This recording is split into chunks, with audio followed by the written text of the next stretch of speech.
May something special na sina Catherine Bernardo at Daniel Padilla ayon mismo sa ama ng Teen King.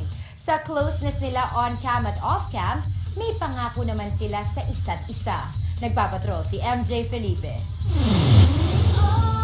September 2011 nang unang magsama sina Catherine Bernardo at Daniel Padilla sa teen series na Growing Up na nasundan ng Princess and I, Got to Believe,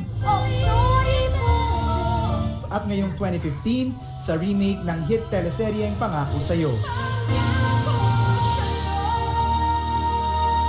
Lalo pang patindi ng patindi ang mga eksena at malapit nang mamili si Angelo kina Ina o Claudia. Sino tong babaeng to?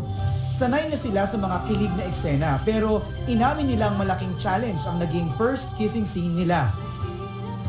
Half day namin kinunan yung buong chunk ng scenes na yun kasi nga ang daming shots kailangan mag-provide yung mga hinihiling nila. Mga 4 or 5. 4 or 5. So parang 5 times kayong nag-kiss, parang...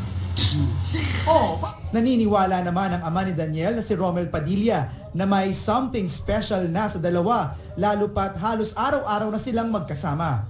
Una nang inamin ng dalawa na mag-MU o may mutual understanding na sila. We wanna know kung kayo na ba? Huwag mo na. Sagot yun.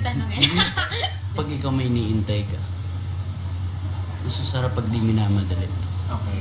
Pag nasa tamang panahon dadating. Hindi man nila aminin, meron naman silang ipinangako sa isa't isa. Prinamis ko, kanina lang.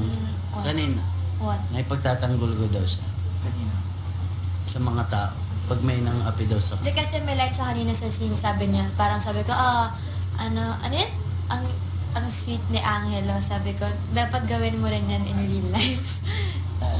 Kasabay ng kanilang 4th anniversary bilang magka-love team. Isang Thanksgiving Fans Day ang kinakasarang programa ngayong Oktubre.